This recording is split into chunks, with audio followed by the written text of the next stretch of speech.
미래를 보는 창 JTB. 안녕하세요. JTB 제이입니다. 오늘은 최근 10월 17일에 올라온 하워드 막스의 메모를 소개해드릴 예정인데요. 하워드 막스가 마이너스 금리라는 주제로 메모를 작성을 했습니다. 일단 이 부분은 저도 기존에 인지는 하고 있었는데 최근 구독자 한 분이 개인 메일을 통해서 한번 이 부분을 다뤄줬으면 좋겠다, 그렇게 요청이 와서 진행을 하게 됐습니다. 일단 이 내용 전체는 오늘로 다 안 끝나고요. 오늘은 이제 상편 정도로 진행을 하고, 그리고 수요일 날 마무리 짓는 그런 이제 과정으로 진행을 하도록 하겠습니다. 바로 본론으로 들어갈게요. 하워드 막스의 메모, 마이너스 금리에 대한 초입 부분을 보면은 대부분 나의 메모는 세상에서 일어나고 있는 재미있는 일 또는 내가 흥미롭게 생각하는 일련의 사건들과 관련된 내용이다 라고 이야기를 했어요. 근데 하워드 막스가 이번만큼은 상대적으로 좀 덜 일반적인 출처에서 나온 것이고, 아직 이 마이너스 금리라는 것 자체가 역사에서 처음 시행되는 정책입니다. 그러니 이 부분에 대해서 누구도 명확하게 이것을 얘기해주는 사람이 없습니다. 뭐 중앙은행가들이건 뭐 그 외 기타 금융기관에 있는 뭐 어떤 높은 위치에 있는 사람들이건 마이너스 금리가 정확히 어떻다, 그리고 이것이 어떤 영향을 준다라고 누구도 정답을 말해줄 수는 없습니다. 왜냐? 지금 이 마이너스 금리 자체가 역사에 처음 시행된다고 말씀드렸다시피 이건 아직 지금 현재 어떻게 보면 시험 중이에요. 역사에 지금 시험 중입니다. 따라서 이것이 훗날 가져올 결과를 우리는 그 누구도 예측을 할 수가 없습니다. 그런 부분에 대해서 이제 언급을 하는 것 같고요. 그리고 하워드 막스도 이 마이너스 금리라는 주제를 다룬다는 것 자체가 조금 부담스러웠나 봐요. 그래서 어쨌든 결국 하워드 막스도 누군가의 요청에 의해서 이 주제를 꺼냈다고 합니다. 이제 그 주인공은 이제 바로 오크트리 파워 QM 인프라 그룹의 리더인 이안이라는 사람인 것 같아요. 이안이 이제 마이너스 금리에 대한 메모를 쓰자고 제안을 했다고 합니다. 그래서 그때 하워드 막스의 반응은 즉각적으로 나는 그것에 대해서 아무것도 모른다, 이렇게 얘기를 했어요. 그리고 아무것도 모른다는 것 자체가 지금 가장 큰 요점이라는 것을 깨달았다고 합니다. 하지만 이안은 하워드 막스가 금리를 풀어내는 것에 기여할 수 있다고 생각을 했기 때문에 제안을 한 거고, 그래서 일단 하워드 막스는 노력해 보겠다, 그래서 이렇게 시작을 한 거라고 해요. 그동안 이제 하워드 막스는 이 마이너스 금리라는 것에 대해서 이제 짜잘하게 이제 토막글 형식으로 저장을 해왔던 게 있었나 봐요. 그리고 이안의 동료인 이안의 제촉으로 결국 이 메모를 쓰게 되었다, 이렇게 이제 서두에서 언급을 했습니다. 그리고 2008년으로 좀 돌아가서 회상을 한 게 있는데 그 부분부터 이제 소개해 드릴게요. 한동안 나는 인플레이션과 디플레이션에 관련해서 미스터리라는 말을 사용해왔다. 무엇이 빠른 인플레이션을 유발하는가? 그리고 이것은 어떻게 멈출 수 있는가? 경제학자들은 각각의 그 발생에 대해서 설명과 처방을 제공하지만 다음번에는 동일한 처방이 적용되지 않는다. 그리고 그것은 우리에게 마이너스 금리의 주제를 불러온다. 나는 인플레이션과 디플레이션 못지않게 불가사의하다는 것을 발견한다. 우리가 인플레이션과 디플레이션이 무엇인지 안다는 사실만으로는 왜 마이너스 금리가 오늘날 널리 퍼지고 있는지, 그리고 얼마나 오래 지속될지, 그리고 무엇이 마이너스 금리 상황을 긍정적으로 만들 수 있는지, 그리고 마이너스 결과가 무엇일지, 혹은 이 마이너스 금리가 결국 미국에 도달할 것인지 등을 확실히 알지 못한다. 즉 인플레이션과 디플레이션을 안다는 것 자체만으로 마이너스 금리를 쉽게 예측할 수 없다는 것을 이제 얘기를 하는 겁니다. 오크트리와 나는 2005년 그리고 2006년에 매우 보수적으로 돌아섰고, 그 결과 오크트리 펀드에 없는 내 돈은 모두 미국 국채 포트폴리오에 들어 있었다. 그때 당시에 보수적으로 이제 방향을 바꿨기 때문에 하워드 막스의 그 자신의 그 돈도 어떤 뭐 새롭게 투자하는 게 아니라 그 안전한 미국 국채 쪽으로 투자를 바꾼 것 같아요. 그래서 그때 당시 1년, 2년, 3년, 4년, 5년, 6년 만기 채권에 동일한 비중으로 나눠서 넣어놨다고 했습니다. 그래서 만기가 완전히 다 될 때까지 굴린다라는 이제 방향으로 진행을 했는데, 어떻게 보면 인간에게 알려진 가장 무신경한 투자 형태다라고 이제 얘기를 했어요. 그래서 그냥 미국 국채에 다양하게 뭐 1년물부터 해서 6년물까지 다양하게 똑같은 비중으로 나눠서 그냥 만기가 될 때까지 그냥 내버려 두는 형태의 무신경한 투자 형태로 그때 포트폴리오를 구성을 했었다고 합니다. 그래서 그 결과 그 포트폴리오를 종합적으로 다 계산을 할 때 약 5에서 6% 범위의 수익률 기록을 했다고 합니다. 그리고 당시 하워드 막스는 굉장히 흥분했다고 했는데, 그러나 2007년 연준이 서브프라임 모기지 위기에서 경제를 구하기 위해 금리 인하를 시작을 했었죠. 8월 달부터인가 아마 시작을 했을 겁니다. 그리고 2008년 말 어느 날 은행원이 나에게 전화를 걸어서 6%대 금리의 채권이 만기가 됐다. 당신은 8분의 5로 계속 굴릴 수 있다. 8분의 5는 이제 환산하면 0.625%거든요. 그래서 하워드 막스가 깜짝 놀란 거예요. 분명히 6% 금리의 채권이 만기가 됐는데 새롭게 또 굴리려면 갑자기 8분의 5? 그래서 이제 뭐하고 8분의 5? 라고 이렇게 당황해서 이렇게 물어본 거겠죠. 그래서 은행원이 그게 아니고 단지 8분의 5 딱 잘라서 이제 강조했습니다. 그래서 그때서야 하워드 막스는 세상이 변했구나. 글로벌 금융위기 이전까지만 해도 우리는 정부와 돈을 모아서 수익을 잘 낼 수 있었다. 그러나 당시 나의 반응은 금융계의 공포 정도를 감안을 했을 때, 이때 당시가 이제 금융위기잖아요. 금융계에 닥친 그 공포의 정도를 감안했을 때 언젠가는 사람들이 돈을 안전하게 보관하기 위해 돈을 지불하게 될지도 모른다. 그래서 한마디로 안전하게 돈을 보관하는 대신 수수료를 내야 하는 그런 상황이 올지도 모른다라고 이제 당시 그때 그런 생각을 했었나 봐요. 그리고 2008년부터 2014년에 유럽은 세계 금융위기, 그리고 유로존 채무위기, 그리고 원자재 급등을 경험을 했었다. 이에 대해 유럽 중앙은행과 그리고 일부 비유럽 연합 국가들은 마이너스 금리를 채택하는 쪽으로 움직였다. 시중은행들은 보통 연준이나 유럽 중앙은행처럼 중앙은행에 보관하고 있는 지급 준비금에 대한 이자를 받는다. 이거는 제가 예전에 한번 설명을 해드렸어요. 보통 시중은행들은 중앙은행들이 이제 운영하는 계좌에 이제 따로 보관을 하게 되는데, 거기에 이제 지급준비금이라고 하거든요. 쉽게 말하면 적립금. 그래서 시중은행들은 여기에 맡겨놓고 이자를 받습니다. 근데 마이너스 금리 정책이라는 것은 이제 바로 이 예금 금리에 적용되는 거거든요. 그래서 결과적으로 시중은행들이 중앙은행의 그 계좌에 돈을 지급을 계좌에 보관을 하게 되면 이자를 받는 게 아니라 거꾸로 비용을 지불해야 돼요. 그게 마이너스 정책입니다. 마이너스 금리 정책. 그래서 이 마이너스 금리라는 것은 결국 사람들에게 더 많은 돈을 빌려주고 경제를 촉진시켜라. 그렇게 하기 위해서 시중은행에게 페널티를 부과하는 겁니다.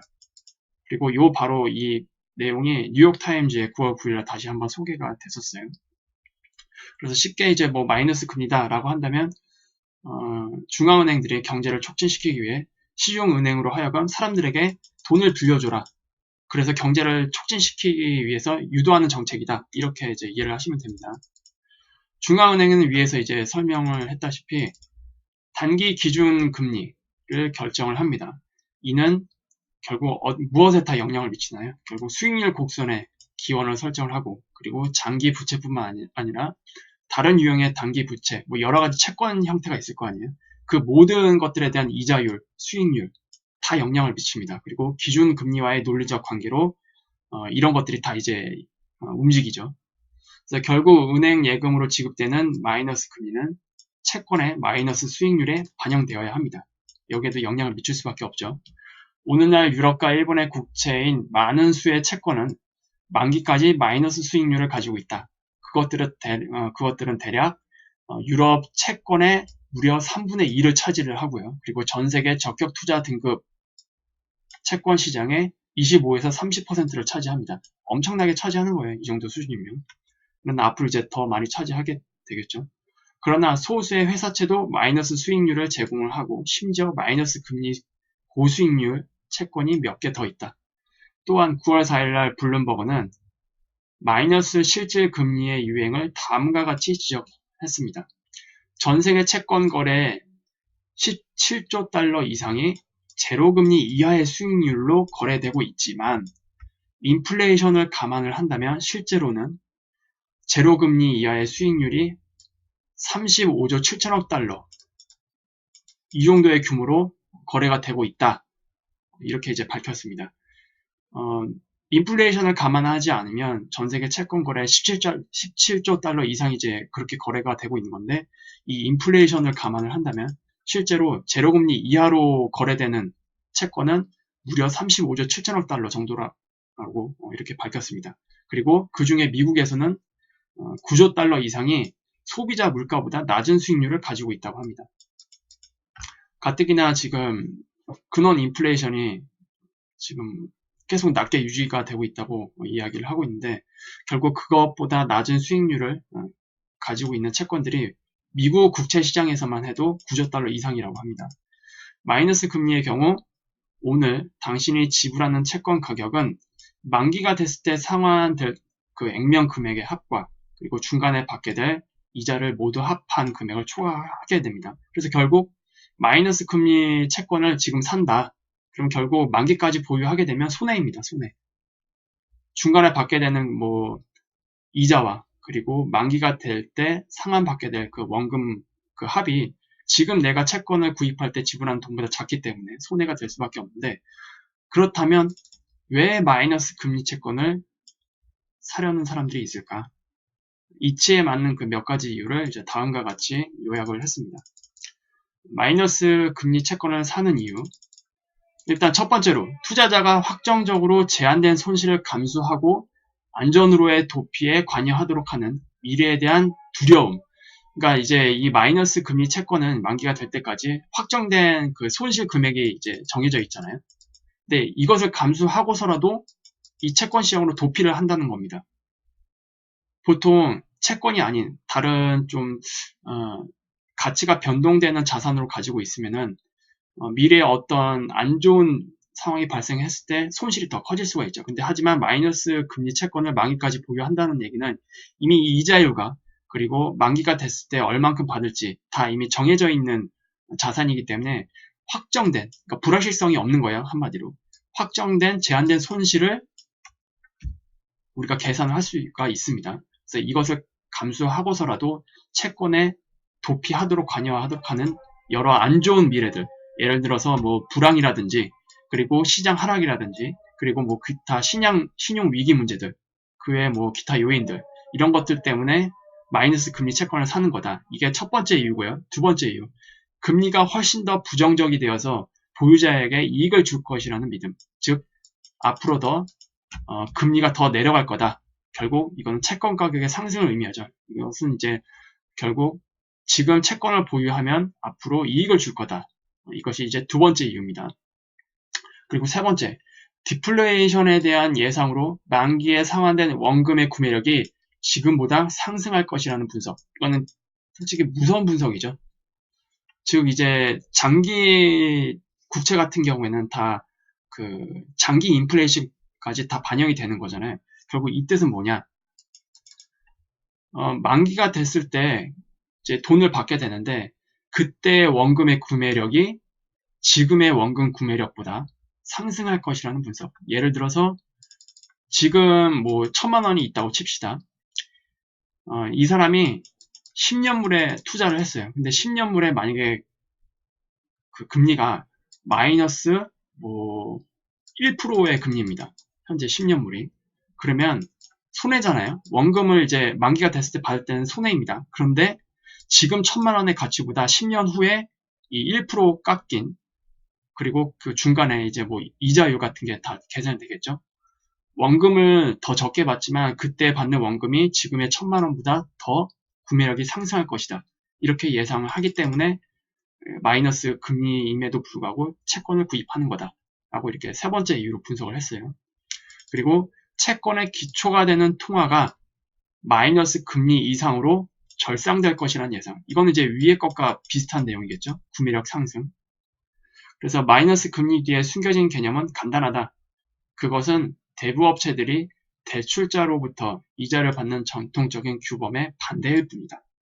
일반적으로 말해서 금리는 화폐의 시간 가치, 그리고 화폐의 구매력 변화의 예상, 이 두 가지 변수에 대한 함수이다. 이 두 가지 변수에 대한 함수가 바로 이제 금리라는 건데, 물론 이자율에는 수반되는 신용 위험을 보상하기 위한 이 프리미엄도 함께 포함되어야 한다.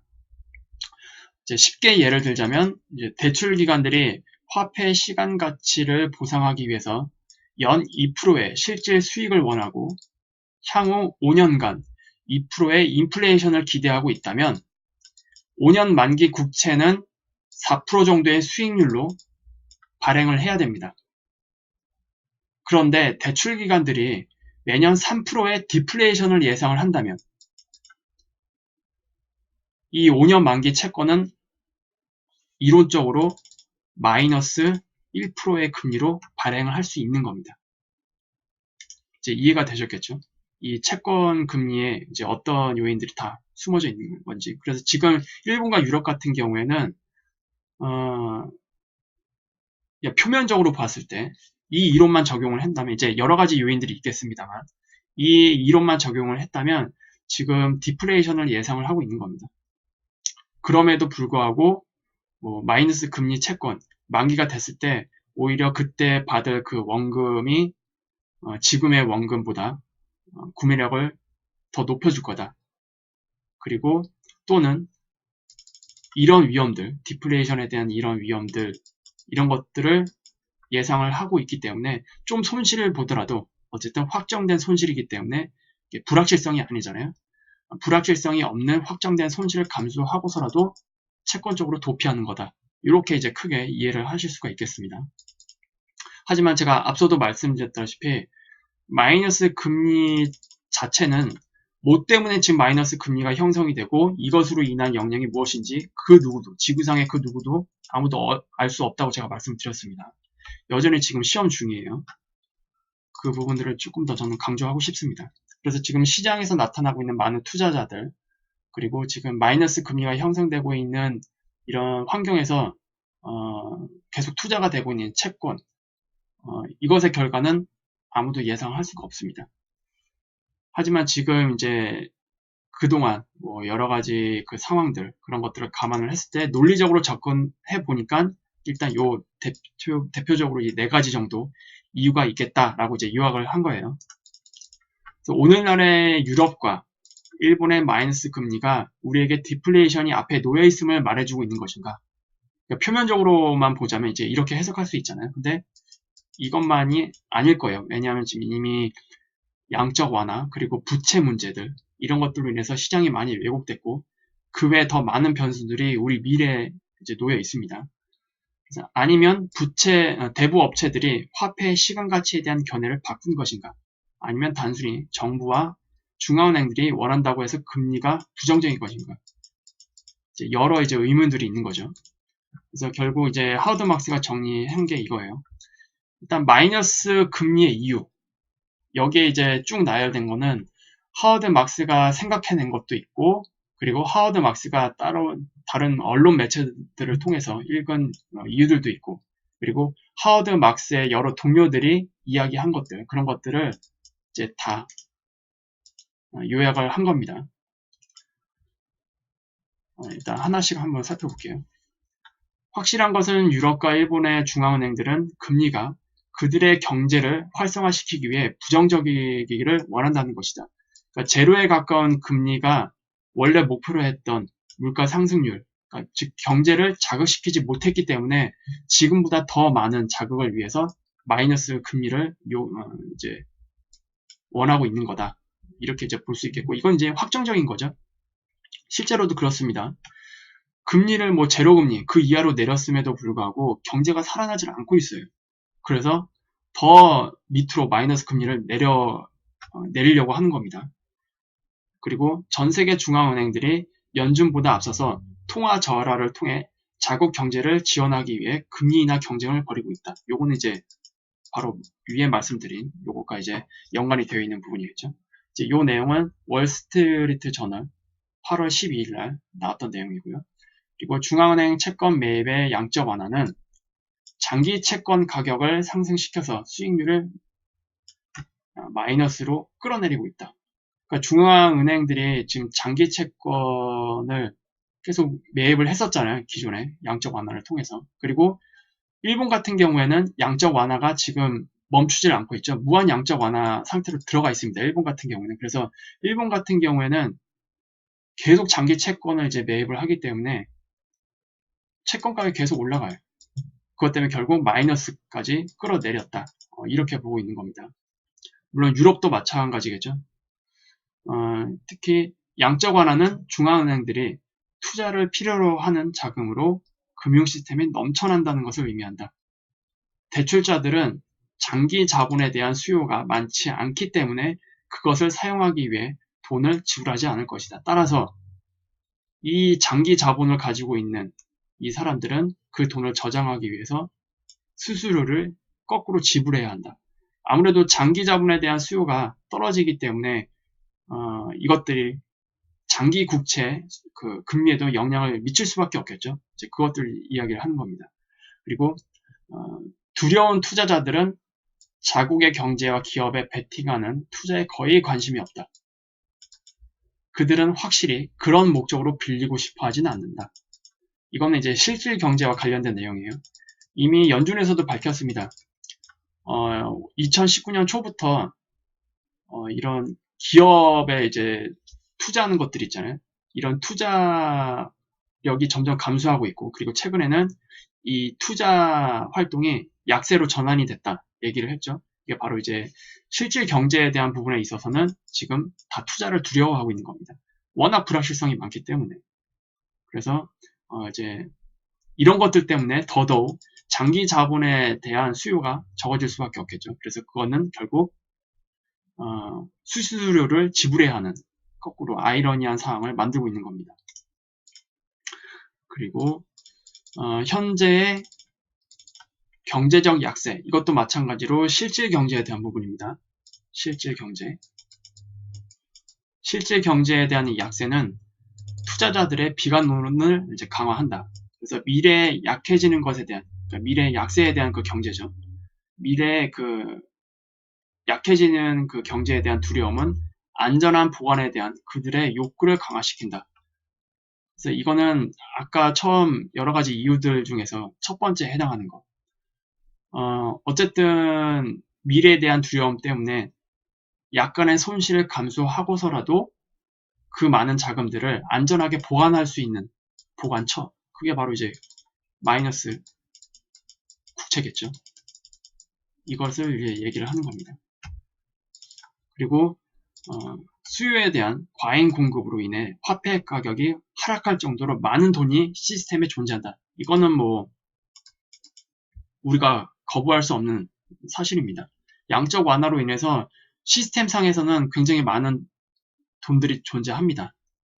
화폐 가격이 이제 하락할 정도로. 그리고 시중화폐 같은 경우에는 시간이 지남에 따라서 이 가치가 결과적으로 뭐 중간에 시중화폐 가치가 뭐 상승할 때도 있고 하락할 때도 있고 이런 잔파동이 존재하지만 결과적으로 큰 추세는 뭐다?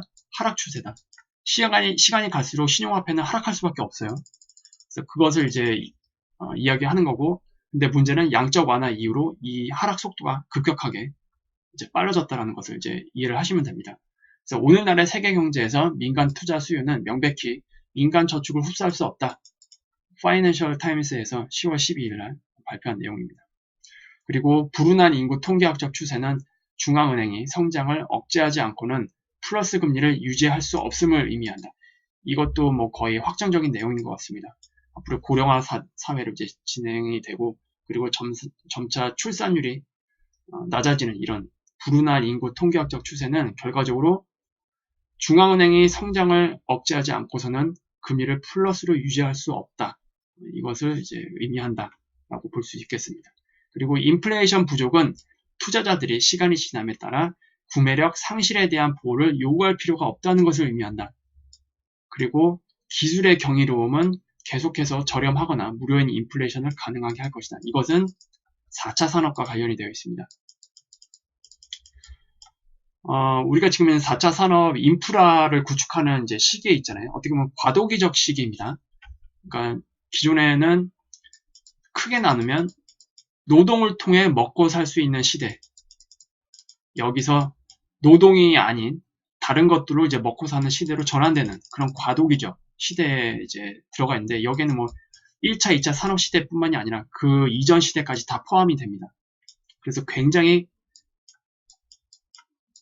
양적에서 질적으로 전환되는 커다란 전환점이다라고 제가 예전에 50번 영상에서 말씀을 드렸을 거예요.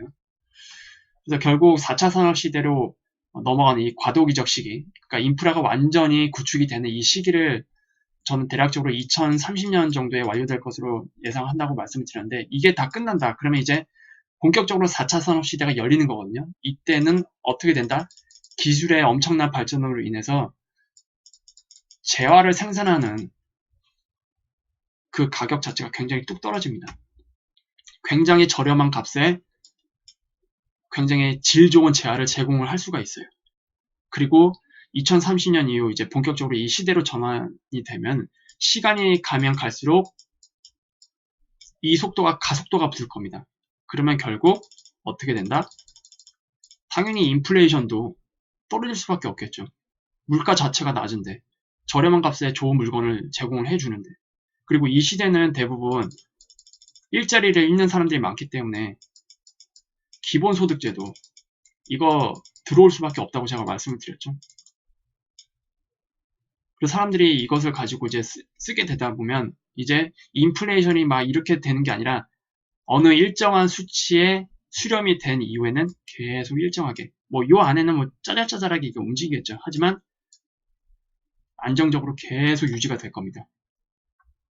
이제 그것을 이제 크게 연관지어서 생각을 하시면 됩니다. 4차 산업 시대의 기본소득 제도와 MMT로 인한 어쩔 수 없이 기본소득 제도를 투입하는 거 이거는 좀 별개로 생각하시면 돼요. 이거 좀 헷갈리실 수 있을까봐 제가 말씀을 드리는 겁니다. 그리고 어쨌든 이제 이런 문제들 때문에 인플레이션은 이제 무료에 가깝거나 저렴해지거나 이것을 얘기를 하는 겁니다. 그래서 디플레이션 그리고 디플레이션 공포는 그러한 보호 없이 투자하려는 의지를 더한다. 뭐 이런 이유들도 있겠고 그리고 무형 상품을 취급하는 기업의 증가로 경제는 자본 집약도가 낮아졌다라고 이제 그랜트가 얘기를 했어요. 그랜트가 이제 가장 대표적인 금리 관찰자잖아요. 그래서 그랜트가 7월 26일에 이렇게 얘기를 했는데 이것은 결국 또 무엇을 야기시키나 바로 장기 차입에 대한 수요를 감소시킨다. 즉 장기 자본에 대한 수요를 감소시킨다. 이런 문제들 때문에도. 그리고 특정 규제는 금융기관이 제공하는 수익률과 관계없이 자국 국채에 투자하도록 요구한다. 그리고 이거는 인위적으로 좀 오타가 났네요. 인위적으로 그 채권에 대한 수요를 증가시킨다. 그래서 금리가 밑으로 계속 밀려나는 그런 현상을 보인다. 그래서 지금 뭐 여러 가지 이유로 마이너스 금리의 상황을 이야기를 했습니다. 이 목록, 여러 가지 이 목록 중에는 뭐 누구나 좋아하는 것이 있고 그렇지 않은 것들도 있는데 그러나 전문가를 포함한 모든 사람들은 다르다. 뭐 어떤 사람들은 중앙은행가들이 원하기 때문에 마이너스 금리를 가지고 있다고 생각하는 사람도 있고 그리고 어떤 사람들은 시장이 금리를 정하기 때문에 결국 마이너스 금리에 놓여 있다라고 생각하는 사람들도 있고 어떤 사람들은 다 각각 영향을 미치기 때문에 뭐 중앙은행가들에 의해서 또는 시장이 금리를 이렇게 지금 정하고 있기 때문에 이런 것들이 다 합성이 돼서 지금 이렇게 나타나고 있다. 이렇게 다양한 의견들이 있다고 하는데 그래서 그랜트가 마이너스 지금의 금리에 대해서 이렇게 이제 한번 질문을 했나 봐요. 마이너스 금리, 즉 금리가 마이너스로 떨어진 것인가 아니면 밀린 것인가? 위의 모든 것을 제가 앞서 설명드렸던 여러 가지 요인들을 고려를 할 때 어느 누구도 마이너스 금리의 이유가 충분히 이해된다고 느껴서는 안 된다. 저 역시도 그렇습니다. 그 누구도 마이너스 금리의 그런 상황들, 지금의 이 마이너스 금리의 그 상황들에 해당하는 여러 이유들이 있는데 이런 것들이 다 이해된다고 느껴서는 안 되고 그렇게 될 수도 없습니다. 이게 지금 다 여러 가지 요인들이 복잡하게 엮여져 있고 그리고 이렇게 많은 요인들이 복잡하게 놓여 있다는 뜻은 여전히 우리가 이 마이너스 금리에 대해서 모르고 있다는 뜻입니다. 그 누구도 자세히 모르고 있다는 뜻입니다. 그래서 이에 대한 부분은 아마 누구도 명백하게 딱 이거다 라고 얘기를 할 수는 없을 거예요. 어떻게 보면 이것 자체가 굉장한 불확실성이죠. 마이너스 금리 자체가. 그리고 시간이 가면 갈수록 더 높아질 겁니다. 이 마이너스 금리라는 이 불확실성 자체는. 그래서 뭐 여러 가지 이유들을 말했지만 어쨌든 상편은 이 정도로 마무리를 할 건데 하편에서는 이제 뭐 마이너스 금리의 영향으로 이제 뭐 어떤 것들이 이제 발생했는지 이런 것들을 좀 얘기를 할 거고요. 그리고 결국 하워드 막스가 그 마지막에 이런 결론을 냈어요. 뭐 마이너스 금리가 뭐 정확히 어떤 건지 모르고 어떤 영향을 줄지 모르고 그리고 앞으로 이 마이너스 금리로 인해서 어떤 상황들이 발생할지 모르겠지만 다 그런 거 집어치우고 어쨌든 그럼 이렇게 불확실성이 높은 이런 상태에서 가장 신뢰할 수 있는 해결책은 아마도 내구성 있는 현금 흐름이 있는 물건을 사는 것이다 라고 얘기를 했습니다. 뭐 직접적으로 뭐 실물 금과 은이라고 이제 밝히진 않았지만 아무래도 이걸 얘기하고 있는 것 같아요. 레이 달리오도 지금 올해 하반기에 들어와서 지금 실물금에 대한 강조를 했잖아요. 그러니까 실물금과 은에 몰빵을 하라는 얘기가 아니라 이제는 우리가 정말로 예측할 수 없는 시대로 지금 넘어가고 있기 때문에 결국 자산 포트폴리오에 어떤 형태로든 실물금,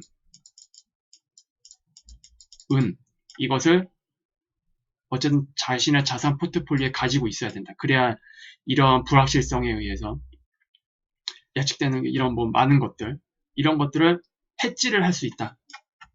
그렇게 저는 생각이 됩니다. 저는 물론 뭐 10% 정도는 일단 자산 포트폴리오에 실물금과 은으로 채워야 한다고 제가 말씀을 영상 초기부터 이 채널 초기부터 계속 주장을 하고 있지만 뭐 사람에 따라서는 뭐 15%가 될 수도 있겠고 아니면 10%가 조금 안 될 수도 있겠고 뭐 다 다를 겁니다. 그리고 사람마다 그 자본의 상황이 다 틀리죠. 자본 환경의 상황이 틀리기 때문에 어떤 사람은 20%까지 늘려도 뭐 끄떡이 없는 사람들 나머지 80% 자산으로 충분히 운영을 해도 뭐 문제가 없는 사람들 그런 사람들은 뭐 20%까지 늘려도 되겠지만 어떤 사람들은 10%가 적정 수준인 사람들도 있을 겁니다. 그리고 제가 여러 가지 가능성들을 생각을 했을 때 현재 시점에서는 10%가 가장 적절하다라고 저도 판단을 하고 있습니다. 그래서 이 부분을 조금 다시 강조를 하고 싶고요. 어쨌든 하워드 막스가 그 마이너스 금리라는 것에 대해서 지금 여러 가지 이유들을 말씀을 드렸고 그리고 다음 화편을 통해서도 이 부분에 대해서 이제 말씀을 드릴 텐데 제가 확실히 말씀드릴 수 있는 거는 마이너스 금리가 결국 우리에게 어떤 미래를 가져다 줄 거다라고 얘기는 할 수는 없습니다.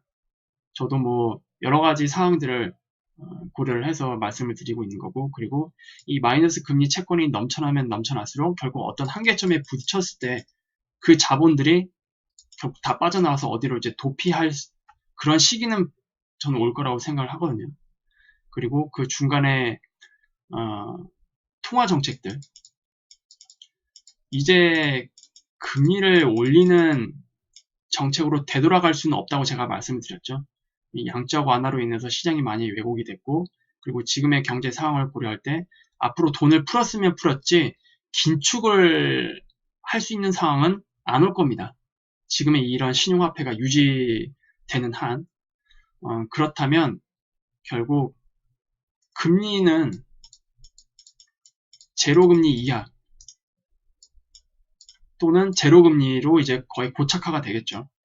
결과적으로 봤을 때. 그리고 이런 상태에서 이런 부정적인 금리의 환경에서 발행되는 채권의 양이 앞으로 더 많이 늘어날 겁니다. 이 시스템 자체가 채권을 점점 더 많이 찍어내야만 유지할 수 있기 때문에 계속 채권의 양은 늘어날 거예요. 그러면 그럴수록 또 금리는 또 못 올리겠죠. 이 부채에 대한 이자율을 정부가 부담할 수 없습니다. 그렇기 때문에 금리는 이제 마이너스 또는 제로 금리로 고착화 될 수밖에 없겠고요. 그리고 계속 양적 완화를 할 수밖에 없는 환경.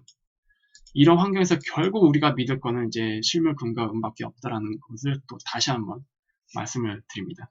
물론 제가 다시 한번 강조하지만 실물 금과 은에 몰빵을 하는 소리 아니에요. 자산 포트폴리오의 10% 정도는 보험의 관점으로 반드시 구비를 해야 된다라는 관점으로 이야기를 드리는 겁니다. 그래서 오늘 영상은 이 정도로 마무리 짓겠고요. 수요일날 하워드 막스의 마이너스 금리 화편을 진행을 해서 마무리하도록 하겠습니다. 유익한 영상이 되셨다면 구독, 알람, 좋아요 부탁드리고요. 즐거운 한 주 되시기 바랍니다. 감사합니다.